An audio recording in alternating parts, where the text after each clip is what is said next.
प्राणों के आधार आत्म संबंधी वाला सुंदर साथियों, आओ अब जरा श्रीमद् भागवत के 10वें स्कंद, जिसमें 90 अध्याय हैं, 35 अध्याय तक ब्रज की लीला है, फिर रास लीला का वर्णन है और फिर कुछ अध्याय रास के बाद की लीला का है। तो चलिए जरा मथुरा में चलें, जहां वसुदेव और देवकी बंद में हैं और चतुर्भुज स्वरूप वैकुंठ के नाथ स्वयं आकर शंख गदा चक्र पद्म धारण किए हुए दर्शन देते हैं।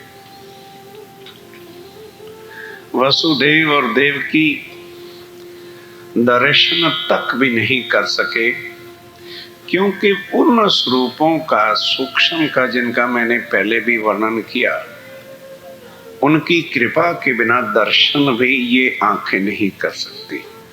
उनका तेज इतना अधिक होता है कि आंखें चुंधिया जाती हैं, जैसे बहुत हाई पावर का बल्ब यहाँ कोई लगा दे तो उधर हम और आप नहीं देख सकते, और उनका तेज तो और अधिक था। तो दोनों समय तो गए, प्रार्थना करते हैं चरणों पे गिर के कि हे प्रभु, हम तो नीच दुष्ट पापी लोग इस कारागृह में पड़े सड़ रहे हैं। ये कौन से जन्म का हमारा अहोभाग्य है कि आप साक्षात दर्शन दे रहे हैं। अगर कृपा की है, इतनी कृपा और करो कि हम आपके दर्शन कर सकें। तब उन्होंने अपने तेज को कम किया। बिल्कुल श्रीमद् भागवत का एक एक शब्द बता रहा हूं, जिसको संशय भागवत खोल के पढ़ सकता है।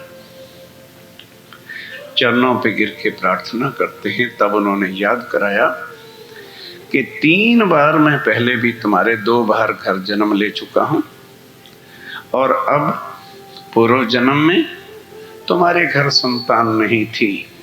तुम चक्रवर्ती राजा थे, तो राजपाट को छोड़कर संतान के लिए वन में चले गए और मेरे नाम की तपस्या किया। तो तुम्हारी निस्वार्थ प्रेम उस तपस्या पर प्रसन्न होकर मैंने दर्शन दिया और पूछा, बोलो बेटा क्या चाहते हो, किस लिए याद किया है। तो तुमने मेरे स्वरूप को देखा और तमन्ना जाहिर की, इच्छा प्रकट की कि प्रभु चाहना तो बहुत थी कि 10, 20, 50 पुत्र मांगेंगे, पर आपके दर्शनों से तृप्ति हो गई। अब एक ही बेटा चाहते हैं, पर तुम्हारे जैसा होना चाहिए। जैसे तुम्हारा स्वरूप है ऐसा ही पुत्र चाहिए हमको। तथास्तु। अब वो याद दिलाते हैं कि वो जो मैंने तुम्हें वर दिया था तथास्तु का, अब मैं तुम्हारे घर, भाई जरा बातें बंद प्लीज, ये विषय कुछ और है, बातों वाला नहीं है, नहीं तो मैं टोकता नहीं। ध्यान देना, जरा ब्रेक लगाकर इधर एकाग्रचित होके कि मैं तुम्हारे घर जन्म, बोलो बोलो, लूंगा। जिसको संशय हो श्रीमद् भागवत 10वां स्कंद खोल लेना। अब जरा बताइए, जो जन्मता है वह अवश्य, बोलते चलोगे तो ठीक रहेगा, जरा आपको फिर भारी नहीं लगेगा। और शास्त्र कहते हैं जो जन्मता और मरता है वो परमात्मा होता, तो हम उसको क्या मान रहे हैं।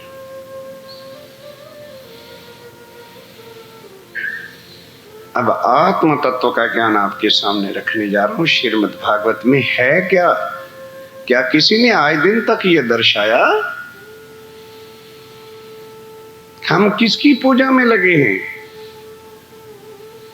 और वो क्या कहते हैं कि पूर्ण ब्रह्म परमात्मा जो है, वो जो एक है, वो जन्म और मरण से परे है। और ये क्या कह रहे, भागवत पढ़ो, हम नहीं कह रहे, भागवत कह रही। डोंट थिंक अदरवाइज, सो जिससे आपके मन को कष्ट ना हो। भागवत पढ़िए, संशय मिटाइए कह रहे मैं तुम्हारे घर जन्म लूंगा। और फिर क्या करना संक्षिप्त में, क्योंकि अगर तो 7 दिन की भागवत का सार होता तो किसी और रस से बयां करता, पर समय भी मजबूर कर रहा है। कुछ पहले प्रोग्राम के कारण से लेट हो चुके हैं, तो ध्यान दीजिए, बहुत शॉर्ट में कहने का प्रयास करूंगा। मेरी माया की शक्ति नंद के घर लड़की का रूप धारण करेगी और ये सारे तुम्हारे बंधन टूट जाएंगे जब मैं तुम्हारे घर जन्म लूंगा। तो मुझे वहां पहुंचा देना और उस लड़की को इधर ले आना, बाकी काम सब हो जाएगा। ये कहकर सारा बताकर उनके देखते ही देखते अदृष्ट हुए और दर्शन दिए चतुर्भुज स्वरूप ने, और बालक जन्मा 2 भुजा का। इसमें भेद हैं, कुछ और विस्तार है, लेकिन वो आज नहीं बता पाऊंगा। जब आप फिर याद करोगे अवश्य सुनाएंगे। ऐसी बात नहीं कि कुछ छुपा के रखूंगा बात। जन्म हुआ, वो ये ताले टूट जाने, जो सृष्टि के नाथ हैं, एक पलक में सृष्टि का प्रलय करते हैं तो ताले वाले टूट जाना, और ये सब कोई बड़ी बात नहीं थी। हुआ। अब ध्यान के साथ, जब जन्मे तो सब देवी देवता आखिर वैकुंठ के नाथ 16 कला संपूर्ण जन्म ले रहे हैं, पुष्प बरसाते हैं मथुरा के ऊपर और मंत्र का उच्चारण करते हैं, नमो नारायण भगवते वासुदेव, जिसका आज हमारे वो हिंदू लोग, हमारे साथी जो कृष्ण के उपासक हैं, इस मंत्र का भी जाप करते हैं। अब आइए, नाम मथुरा में क्या दिया गया? वासुदेवाय नमः, भगवान वासुदेवाय। और उनके पिता का नाम वसुदेव है। एक केवल आ की मात्रा का अंतर है, इसको जरा ध्यान रखना, उल्टा ना कह देना कभी।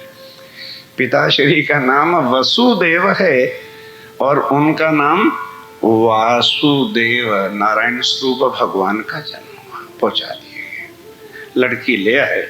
अब तो कंस की बात है, बाद में फिर यदि कभी समय मिला, आप लोगों ने चाहा तो चंदू भाई जी को, महेश भाई जी को याद कर लेना, मैं आपके चरणों में आ जाऊंगा, घबराओ मत।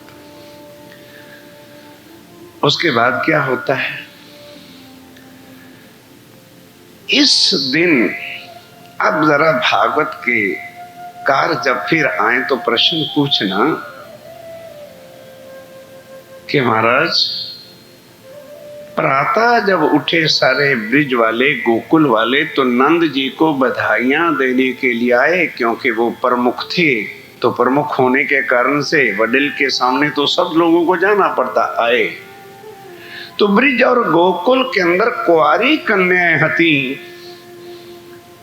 जो 16 श्रृंगार सजती है, जबकि हमारी हिंदू संस्कृति कहती है कि एक कुंवारी कन्या तब श्रृंगार करती है जब उसको अपने पति के पास जाना होता है। अब वो कुंवारी कन्याएं जिनकी एज 16 साल, 16, 14 यंग ब्लड हैं, और ये कृष्ण अभी प्रातः 8 घंटे का है, तो क्या रिलेशन है इनका? जिस कृष्ण को इष्ट मानते हैं, क्या उनके रहस्य को भी कभी जाना है कि ये कौन है? ये भेद व्यास जी नहीं बता सके। क्यों? ये भेद कल युग में। कौन आता है उस रात्रि को, जिसको गोकुल अष्टमी अब मनाते हैं? जो पहली अष्टमी को मनाते हैं वो व्रत रखते हैं, लेकिन गोकुल अष्टमी मनाने वाले व्रत नहीं रखते। इसका भी तो कोई भेद होगा। जो पहले अष्टमी मनाते हैं 12 बजे तक की, तो वो क्या करते हैं? सारा दिन व्रत रखते हैं। किस लिए? कि आज हमारे भगवान, बोलते चलो भाई मैं भी थोड़ा थोड़ा आपके साथ सांस लेता चलूंगा ना, संकट में, भगवान संकट में है। अरे भाई व्रत क्यों रखा है? कि हम भगवान के संकट को, बोलो भाई, संकोच न करो, करते हैं तो फिर बोलने में क्या है, भगवान के संकट हरण कर रहे हैं। तो जिस भगवान के संकट हम हरण कर रहे हैं वो हमारा का क्या करे? सोचिए, करना वही जो आप कर रहे हो, मैं मना करने नहीं है। थिंक ओवर इट कि हम राइट वे पे चल रहे हैं कि रॉन्ग वे पे। क्योंकि यूएसए में तो डायरेक्शन ही गलत हो गई तो शायद कहीं का कहीं रूट हो जाएगा। फिर तो इंडिया से आ जाओ, कोई घबराने की जरूरत नहीं, डायरेक्शन और डेस्टिनेशन हो गया। अब सोचो हमारी डायरेक्शन कहाँ है और डेस्टिनेशन क्या है? पहली तो डायरेक्शन कहाँ गलत है कि हमने उसको परमात्मा मान रखा है जो जन्मता और मरता है। तो जो स्वयं जन्म और मरण के अंदर है वो कभी भी हमें भवसागर से पार कर सकता ही नहीं। अब आगे बढ़ते चलिए। अब वो गोपियां कौन हैं जो 16 श्रृंगार करके जो है आती हैं साथियों? उस समय ये ज्ञान नहीं, व्यास जी ये बात राजा परीक्षित को नहीं बता सके। अब वो शक्ति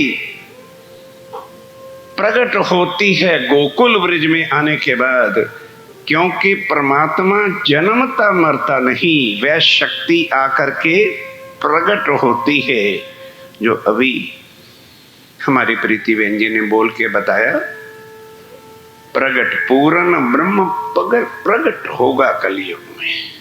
ये बात शंकर भगवान जी ने उमा को, अमर कथा भी शब्द आपने सुना होगा, लेकिन उस दर्शन क्या समझते हैं?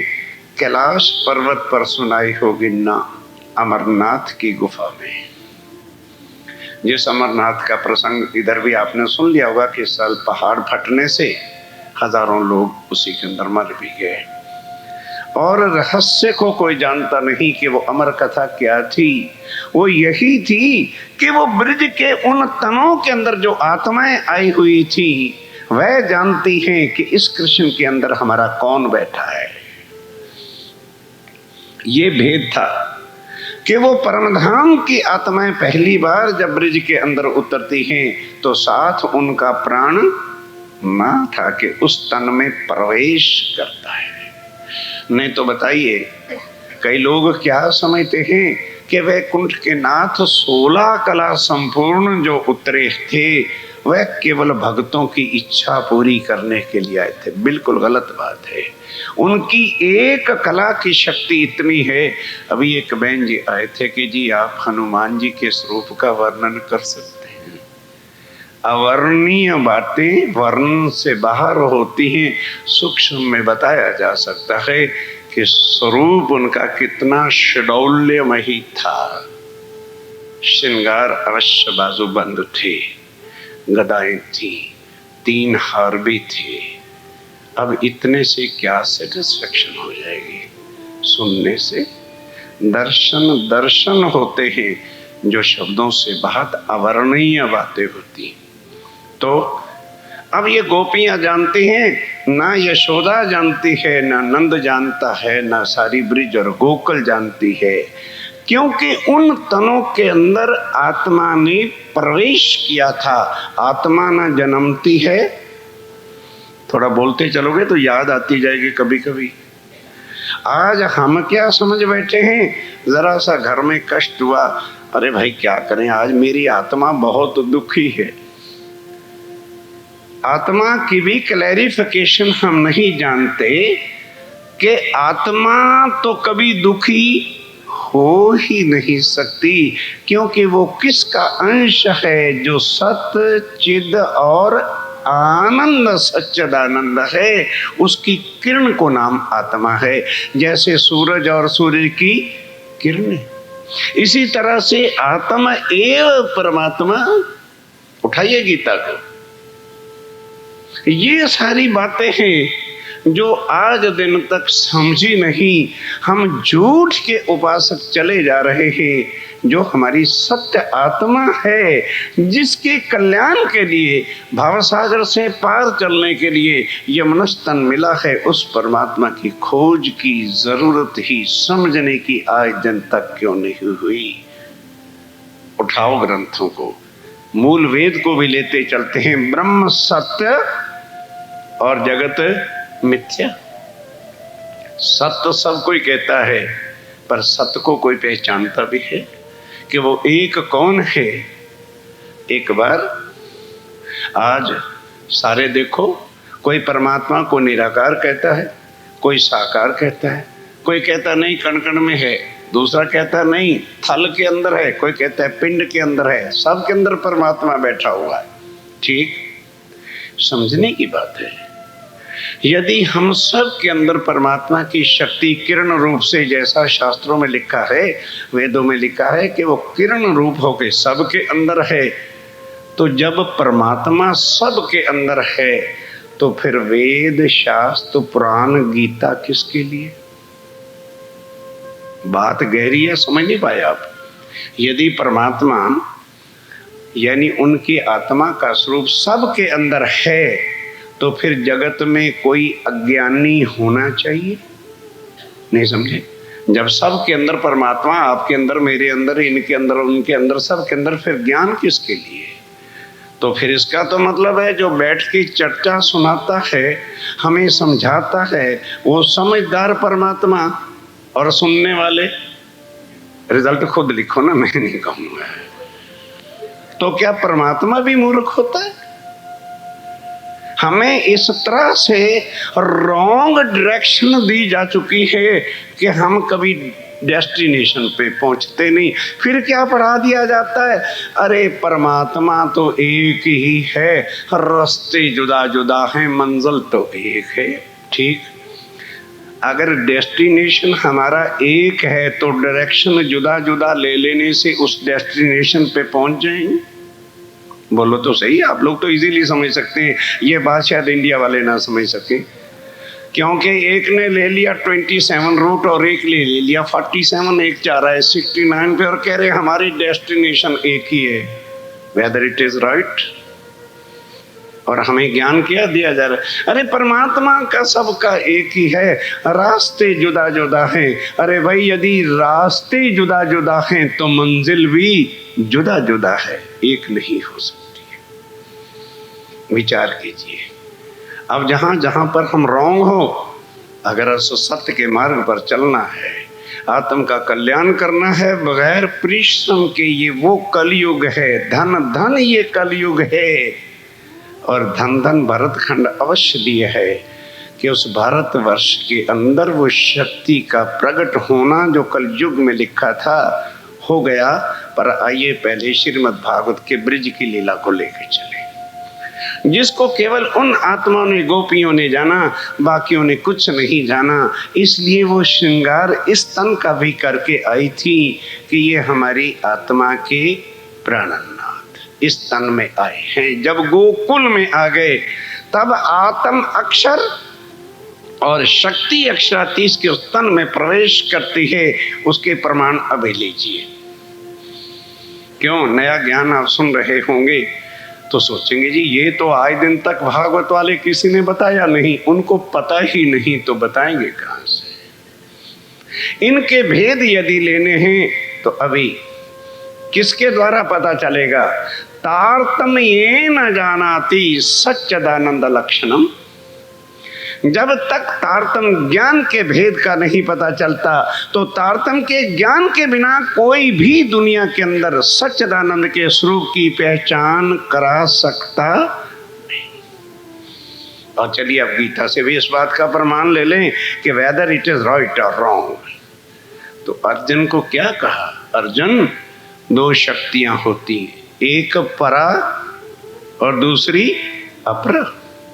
अपरा शक्ति जो है, ये संसार सारा अपरा शक्ति से बना है, जो हमारे वेद भी कहते हैं और श्रुतियां भी कहती हैं।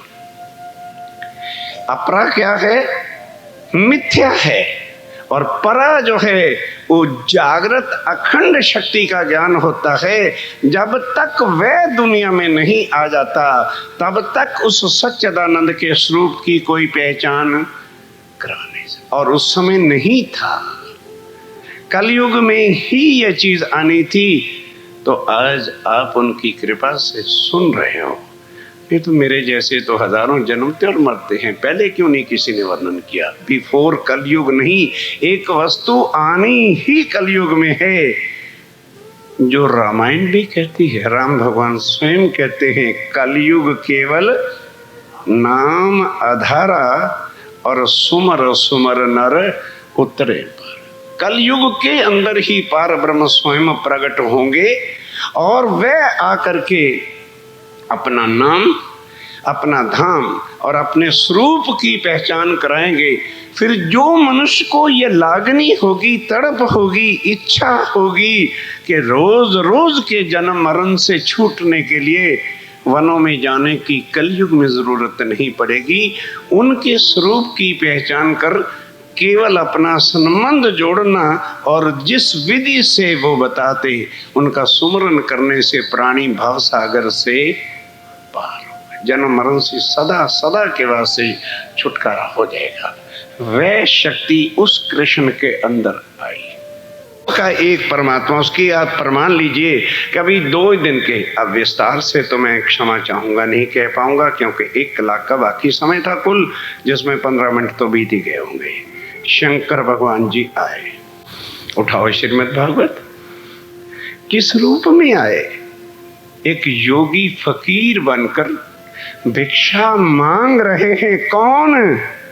एक तांडव का पैर अगर शंकर भगवान कैलाश पर्वत पर मार देते हैं तो 14 लोक का नाश कर देते हैं। भिखारी बन के खड़े हैं। किसके लिए? अगर ये केवल विष्णु भगवान है, आदि नारायण 16 कला संपूर्ण में है, तो तीनों एक ही स्टेटस के आदमी हैं, ब्रह्मा, विष्णु और महेश। तो वो भिखारी किसके सामने बन के आए हुए हैं? किनके सामने खड़े होकर के शंकर भगवान भिक्षा मांग रहे हैं? ये जो नाम कृष्ण दिया गया है, ये गर्गाचार्य जी ने दिया है, पार ब्रह्म का नाम नहीं, क्योंकि वो नाम तत्व और खट प्रमाण से रहित। ये तो जिस तन में वो प्रवेश किया तो उस तन का नाम जो है कृष्ण अवश्य गर्गाचार्य जी ने रखा। जन्मा कृष्ण नहीं था, जन्मा विष्णु। बोलो नमो नारायण भगवते वासुदेव ने जन्म लिया, चतुर्भुज स्वरूप ने, ना कि कृष्ण ने जन्म लिया। ठीक है, जो भूले हुए हैं वही कृष्ण को भी अक्षरातीत मानते फिरते, माने कोई परवाह नहीं। ज्ञान के बिना अज्ञानता में हर कोई कुछ भी कह सकता है। आइए, शंकर भगवान आए, बाल खुले हैं। कभी भी शंकर भगवान जटाएं नहीं खोलते, विभूति नहीं लगाते। नंद जी के घर खड़े भिक्षा मांग रहे हैं। जब माता यशोदा ने आवाज को सुना, डमरू की आवाज सुना, तो दासी को हीरो का थाल देकर के श्रीमद् भागवत में लिखा है, लेके दासी जाती है कि जाओ बाबा को भिक्षा डाल के आओ। अब दासी जिस वक्त आगे बढ़ी, दर्शन बड़े कठिन है। मैंने एक ही शब्द में आपको कह दिया था, 10 दिन तक मुझे वो फीवर चढ़ा कि मेरी जुबान नहीं खुली और घर वाले घबरा गए कि शायद इनकी डेथ हो जाएगी। सहन नहीं हो सकते वो दर्शन। दासी ने जब देखा वो कैलाश पर्वतनाथ खड़े हुए, हार वह शडौल स्वरूप नीलकंठ, सर्पों की माला, वहीं बेहोश होकर धड़ गिर जाती है। खोलिए भागवत। अब यशोदा जी को चिंता हुई कि दासी को क्या हो गया। आई यशोदा मैया बाहर देखते हैं उनके स्वरूप को, घबराई लेकिन संभली। फिर दोबारा थाल लाई और पूछा, यशो बाबा आपने इनकार क्यों किया? लो भिक्षा मेरे हाथ से लो। तो शंकर भगवान क्या कहते हैं? हंस बड़े उत्तर देते हैं, माते यशोदा ये काले पत्थर हमारे किस काम के? हीरों को काले पत्थर बता रहे। हम और आप खड़े होते, कहते माता यशोदा हमें दे दो, डायमंड का हार बना लेंगे। सृष्टि के नाथ हैं, कहते हैं देखिए पॉइंट समझिए कि ये काले पत्थर हमारे किस काम के हैं। तो यशोदा पूछती है, हे बाबा क्या चाहते हो? कहते तुम्हें नहीं पता, जो तुम्हारे घर लाला आया है ये मेरा जन्म जन्म का मीत है, मेरा स्वामी है, मैं उनके दर्शन करने। अगर कोई श्री कृष्ण को मानने वाला बैठा है, पहचानो इनके अंदर कौन है। नाम कृष्ण के पीछे जाने वाला व्यक्ति कहां ठिकाने लगेगा, वैकुंठ तक आगे नहीं जा सकता। किसको प्रणाम करने आए हैं? अगर नंद जी के घर लड़के को प्रणाम करने आए हैं तो दो बालक पहले भी थे, एक बलदाव जी और एक कल्याण जी, पहले भी तो नंद के लड़के थे, उनको क्यों नहीं प्रणाम पहले करने आया? विचार कीजिए। अब ये राज परमधाम की आत्माएं जानती हैं कि ये जो है इसके अंदर कौन रात को किसने प्रकट हुआ है, किसने प्रवेश किया है।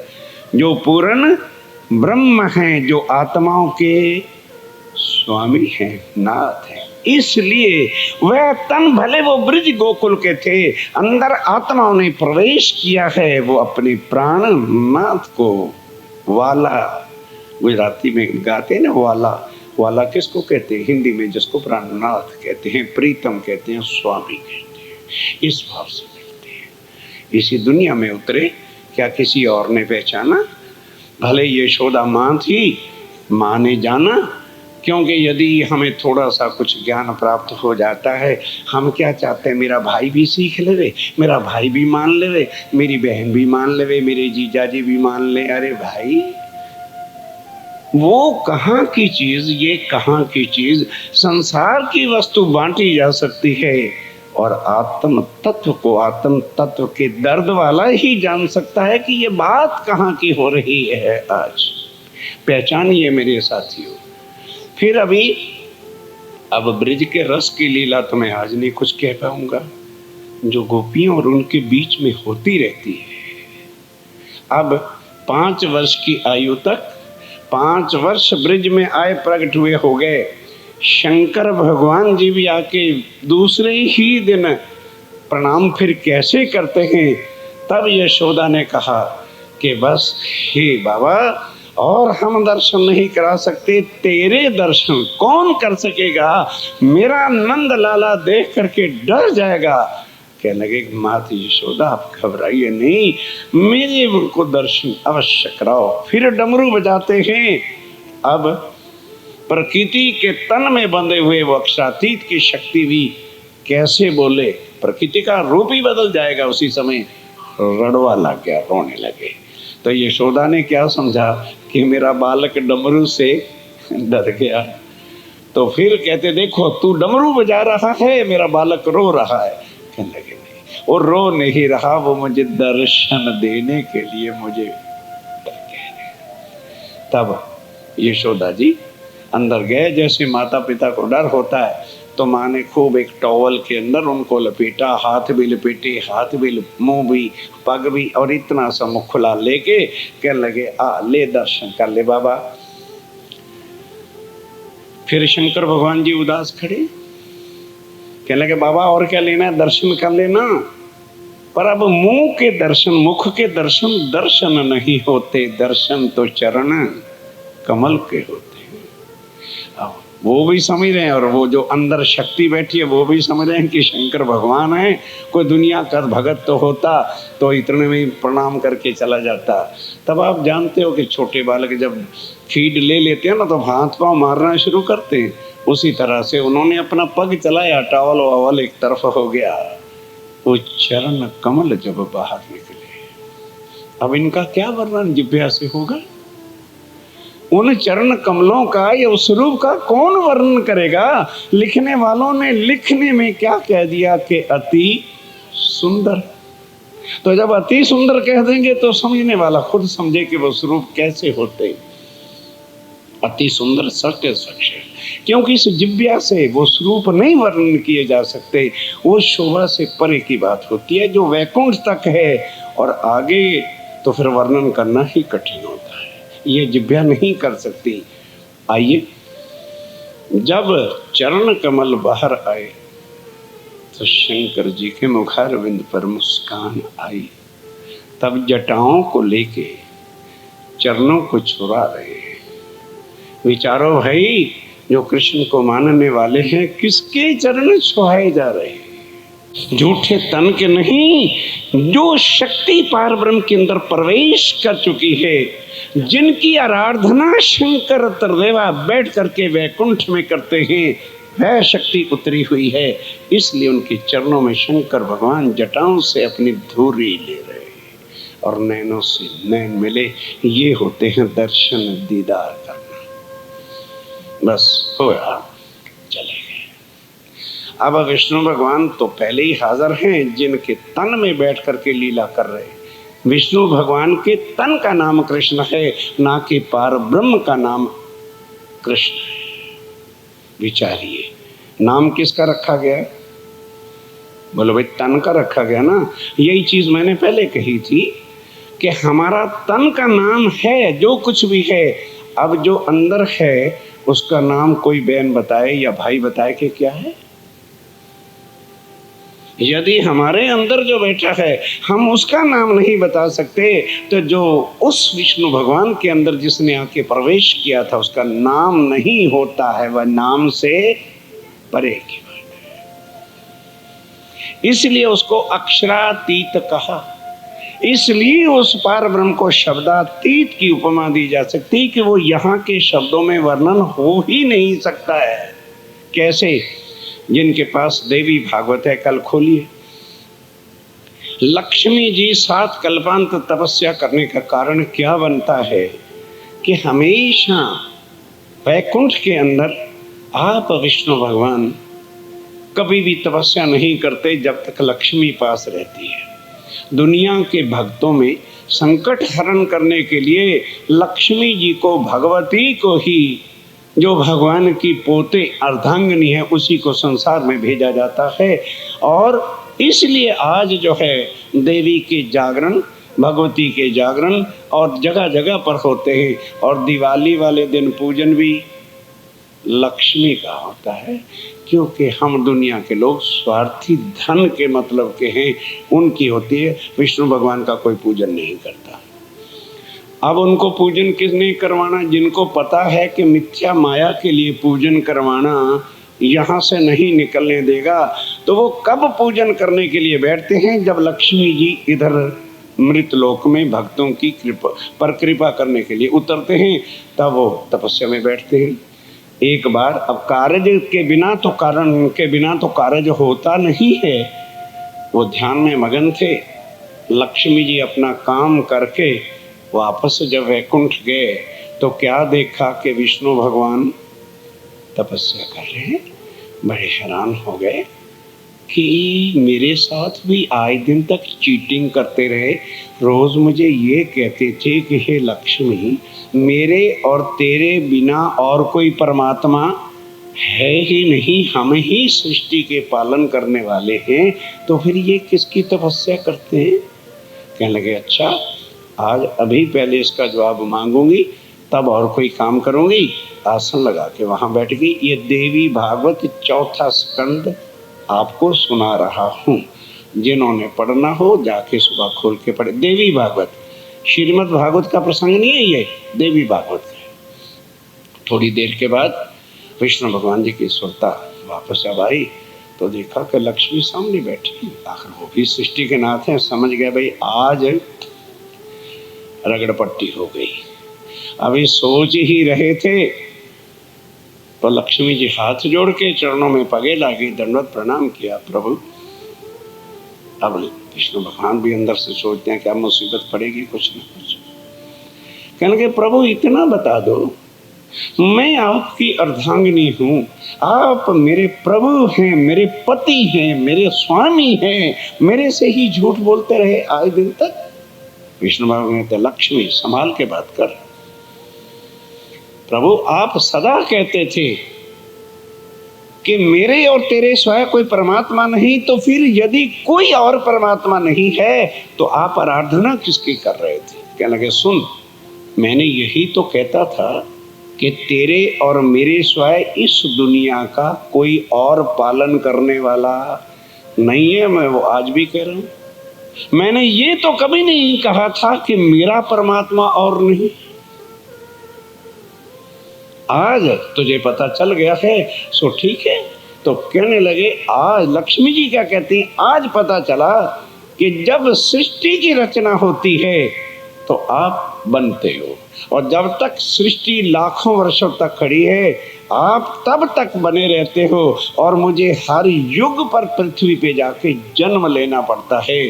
कृपया मुझे भी वो ज्ञान बता दो ताकि मैं भी जन्म और मरण से मुक्त हो जाऊं। अब सुनो जवाब।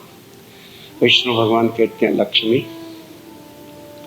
यदि मेरे पर विश्वास है और मुझे भगवान भी मानती है तो ये मान जा कि हम सुरता से ध्यान हमारा पराशक्ति में चला जाता है, पर हम वर्णन कर सकते नहीं।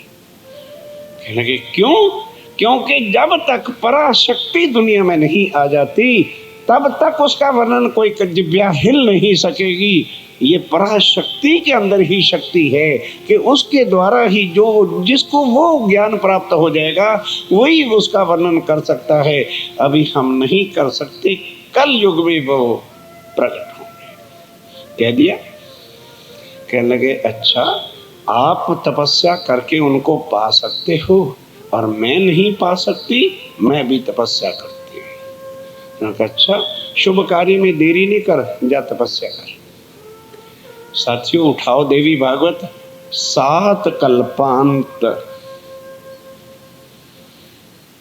हम तो 1-2 घंटे के लिए बैठे हैं ना, और उसमें भी कई सज्जन सोच रहे ओहो किसी को टाइम दिया हुआ भाई, हो गया, अच्छा जी कृपा करना, मैं जा रहा हूँ। लक्ष्मी जी इस ज्ञान सुनने के लिए जो आज उनके आ जाने की कृपा के बाद हम और आप सुन रहे हैं। 7 कल्पांत कितना पीरियड होता है? 1000 बार सतयुग, 1000 टाइम कलयुग, 1000 बार द्वापर युग, 1000 बार त्रेता युग बीते तो 1 कल्पांत व्यतीत होता है। लक्ष्मी जी 7 कल्पांत तपस्या करती रही, पर विष्णु भगवान एक शब्द भी परब्रह्म के बारे में बता सके नहीं, क्योंकि ज्ञान नहीं था भाई। वो करते क्या, कहाँ से लाके बताते?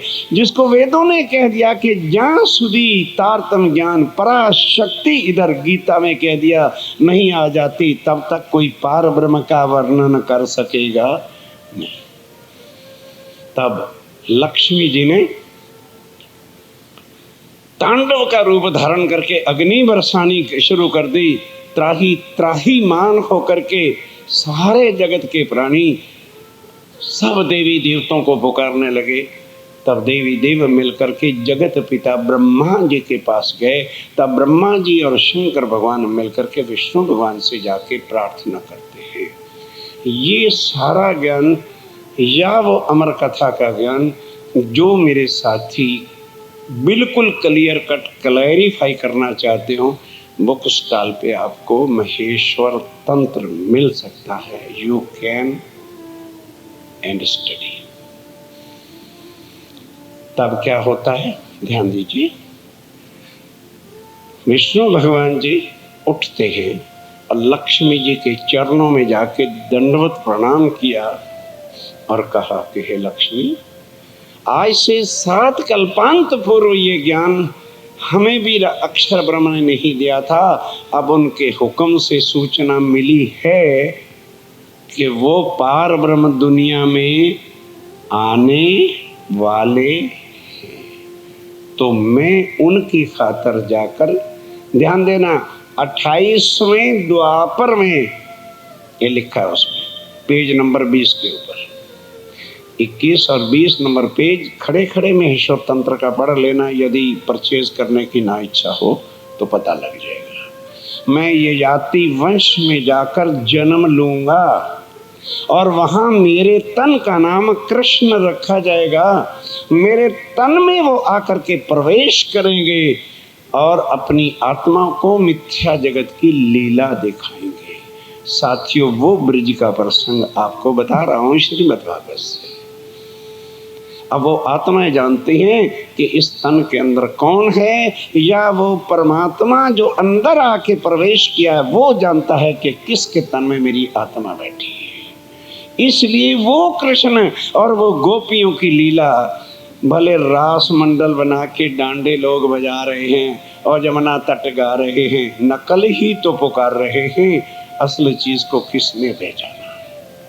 अब 5 वर्ष लीला होते हो गया, ब्रह्मा जी नहीं आए क्योंकि उनको अहंकार था कि क्योंकि कुल मेरे साथी विचार कीजिए, ये संसार अहंकार का रूम में अहम भरा है कि हमारे से ज्यादा कोई जानता नहीं है, और वही अज्ञानी है जो अपने को ये समझता है कि मैं पूरे ज्ञान को पा चुका हूं। ज्ञान की सीमा तभी पूर्ण होती है जब उस पूर्ण ब्रह्म के स्वरूप की पहचान हो जाए। आइए, ब्रह्मा जी नहीं आए, प्रणाम करने तक नहीं उतरे, वैकुंठ में बैठे। तब विष्णु भगवान सोचते हैं, नारद को कहते हैं, नारद जो वैकुंठ में जाके सूचना तो दे दे।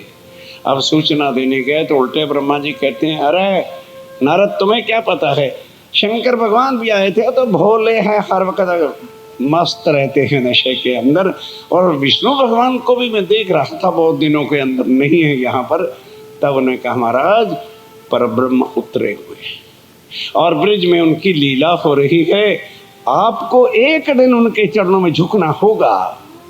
कहने लगे, अच्छा चलो चल के देख लेते हैं परमात्मा कौन है, पर तू ये बता हीर जाति के अंदर वो कैसे आ सकता, how it can be possible.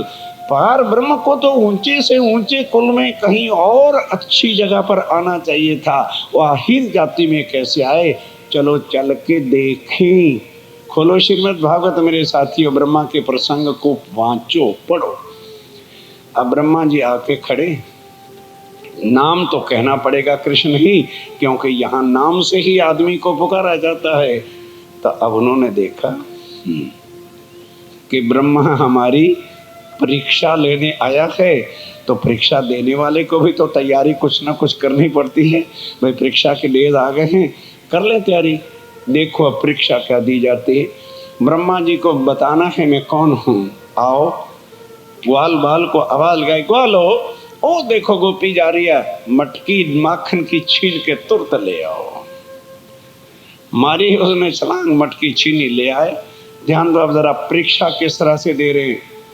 ग्वाल बालों में एक ऐसी ग्वाला को जिसकी शक्ल भी कुछ ऐसी, नाक वैसा, जिसको शायद कोई देखना भी पसंद ना करे, पर अंदर आत्मा है, इसलिए उसी को बुलाते हैं।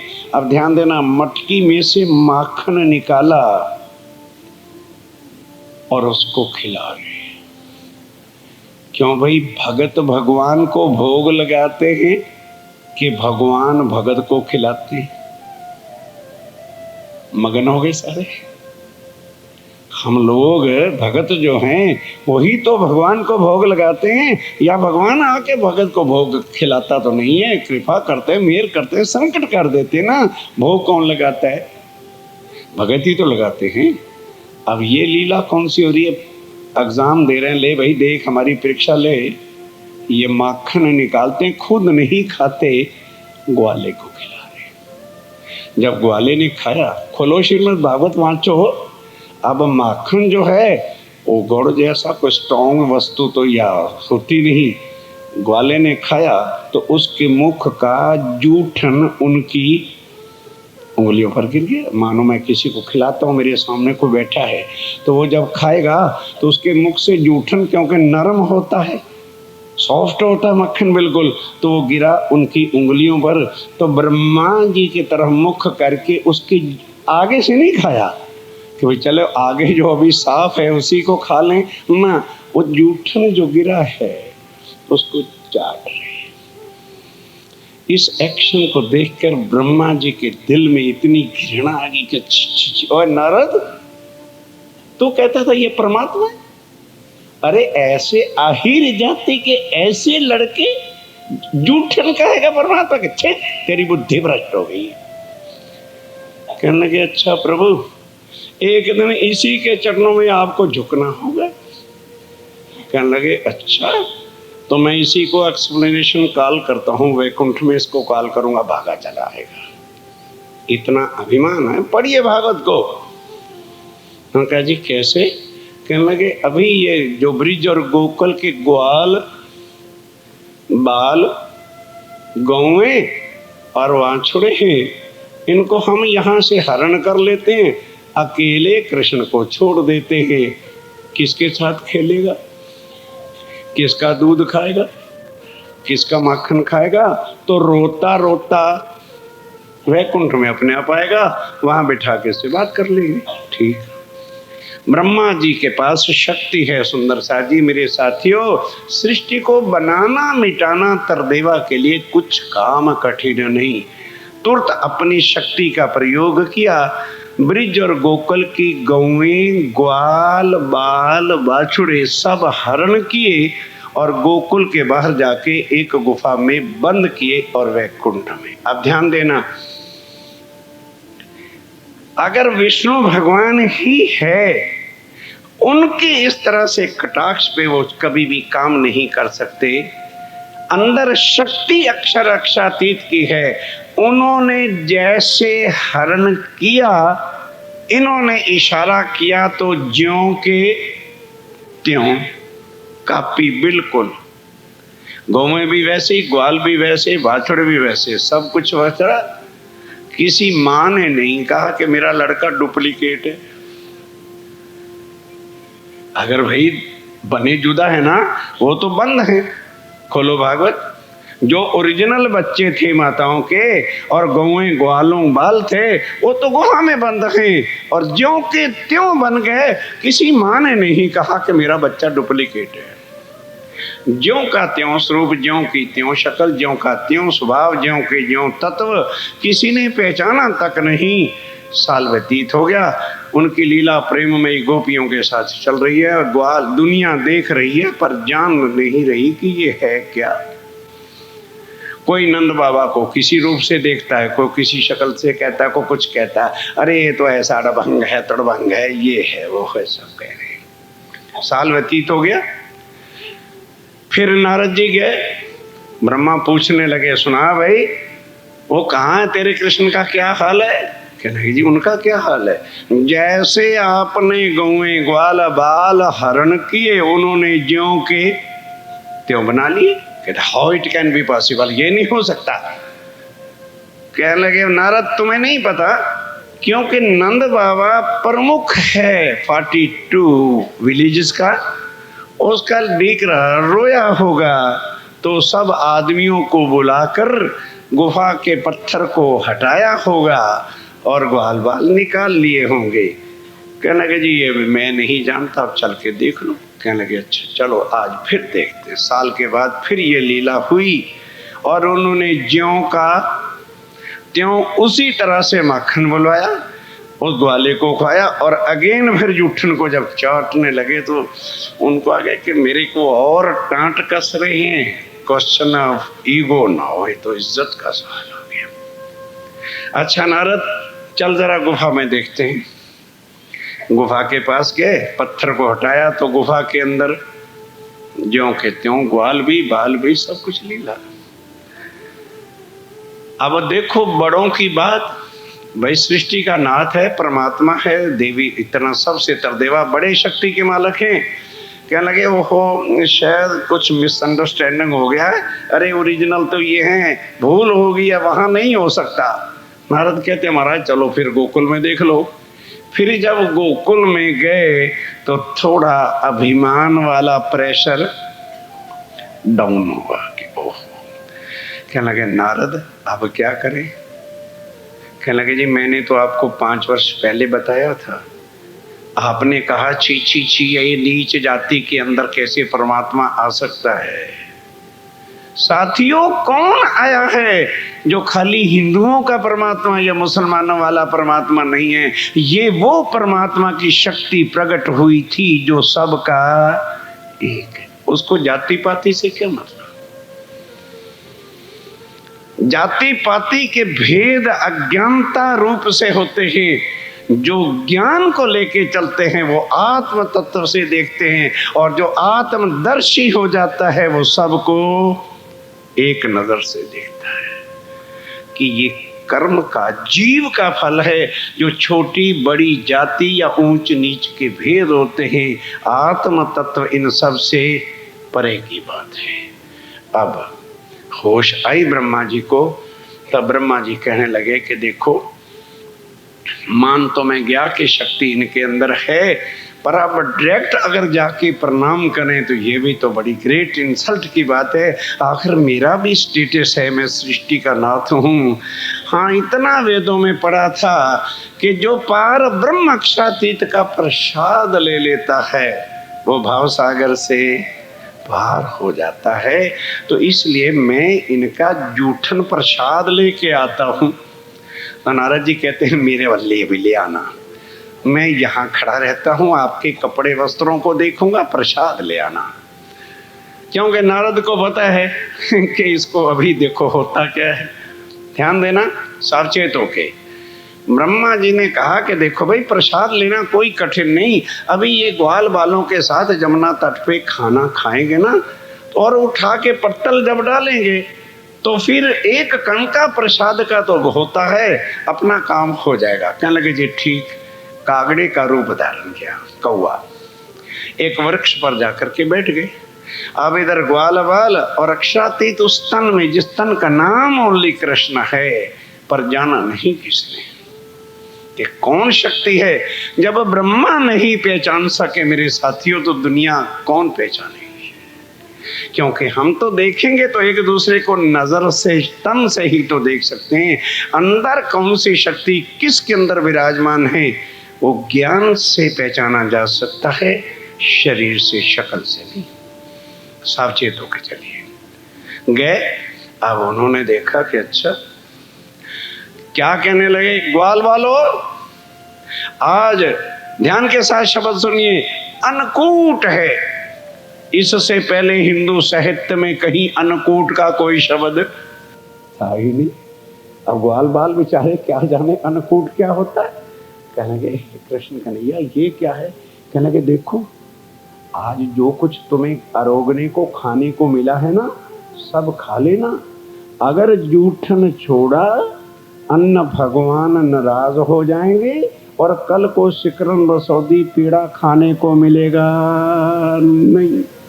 अब जो कुछ ग्वाल वालों के पत्तल पर था, नहीं भी भोगती तो भी चटाचट खा गए कि भाई अगर ना खाया, भले डकार भी आ रहे फिर भी चाट रहे कि अन्न भगवान नाराज हो जाएंगे तो कल क्या मिलेगा। फिर कह दिया देखो खा लिया। कहने लगे जी बिल्कुल पत्तल साफ है, ऐसे करो पत्तल को डबल बंद कर दिया। कहने लगे प्लीज वंस मोर, एक बार और बंद कर। फिर भी देखा कि अभी बड़ा है साइज, गाय के मुख में नहीं जाए। कहने लगे देखो भाई एक बार और, फिर कर दिया, इतना सा पत्तल हो गया। कहने लगे अपनी अपनी गाय के मुख में दे। और कागड़ा बेचारे वृक्ष पर ही चोंच को रगड़ते रह गए। प्रैक्टिकल करना हो, इधर तो मैंने भाई कागड़ा देखा नहीं कभी, इंडिया में तो जरूर होते होंगे यहाँ भी, पर बहुत कम। तो उनको जब खाने को नहीं ना मिलता तो अपनी चोंच को रगड़ना शुरू करते। ब्रह्मा जी चोंच रगड़ी, चले गए। तो नारद तो फिर और डबल काम करता है।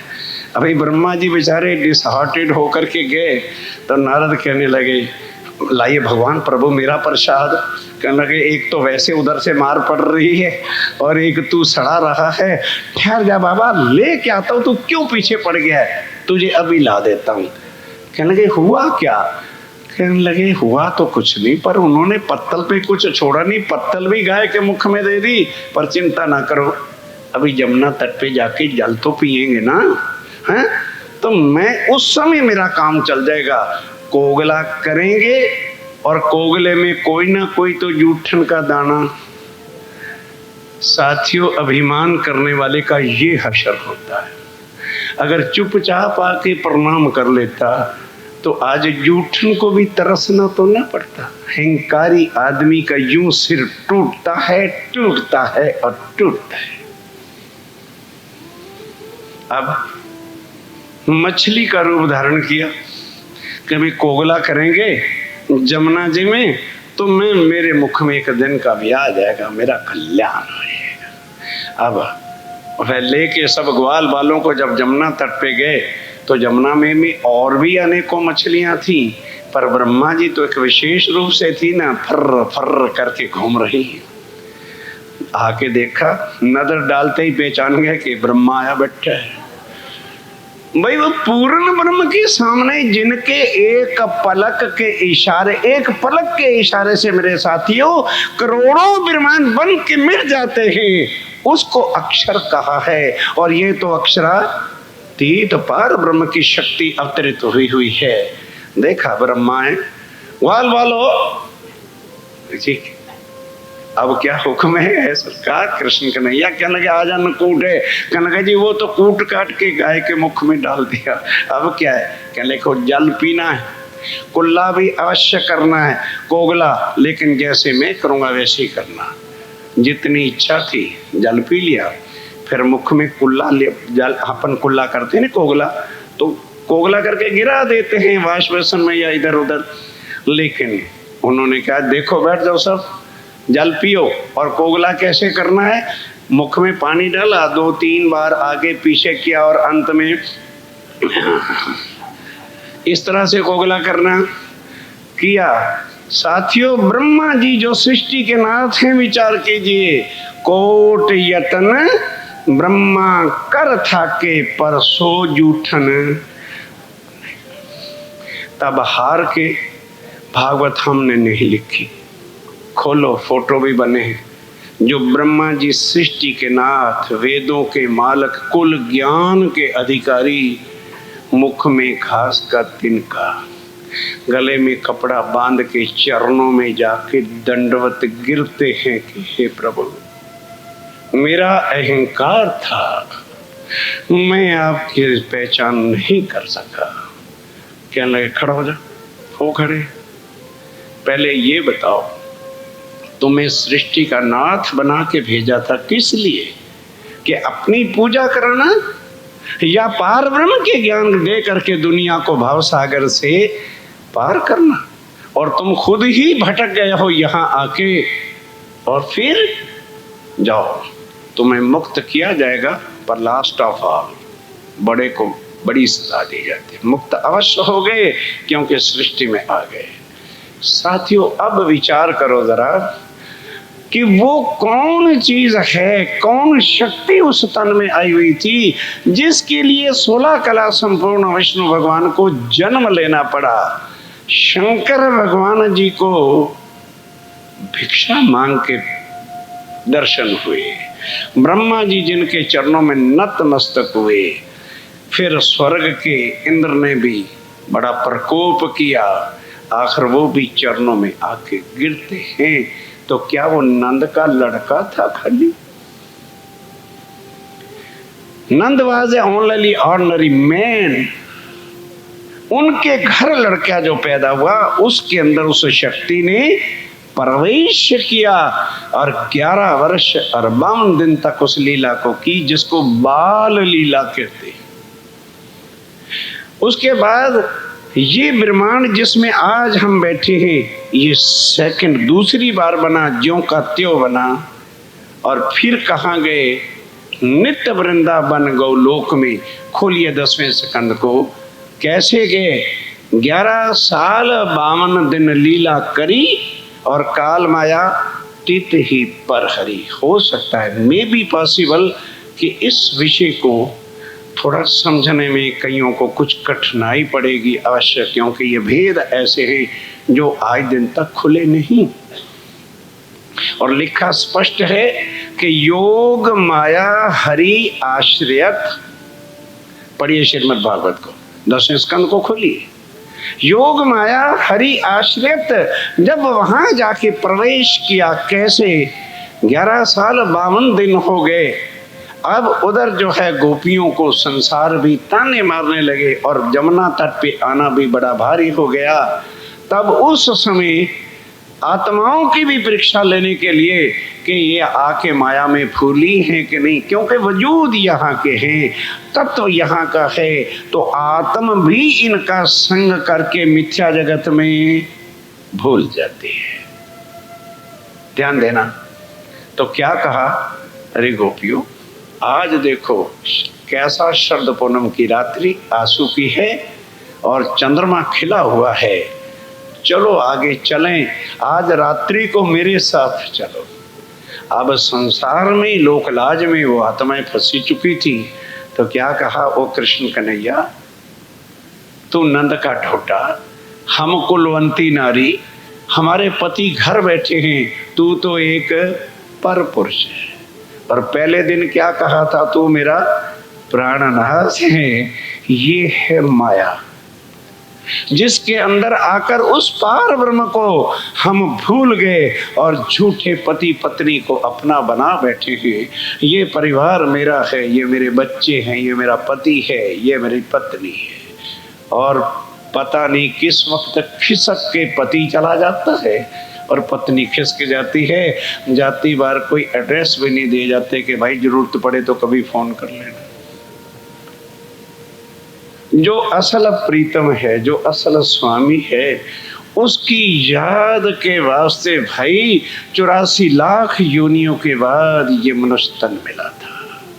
और आज यदि हम सच्चे हकीकत में वैष्णव मत को मानने वाले हैं और कृष्ण के उपासक हैं, तो फिर भागवत के अंदर तो क्या लिखा है कि जहां वृंदावन है, अखंड लीला है, अखंड कृष्ण वहां है, अखंड गोपियां वहां पर हैं, अखंड राधिका वहां पर है, और जहां रास हुई है वहां पर आज भी पूर्ण चंद्रमा। बोलो, अखंड रास तो रात्रि के समय हुई थी।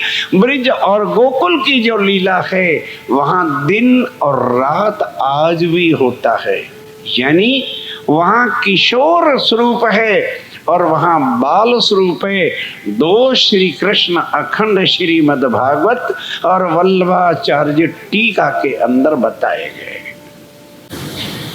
जिनको भ्रांति हो, कल मैं आपके चरणों में 71 हैदरलैंड कॉलोनिया में हूँ, महेश भाई जी के घर आके मिल सकते।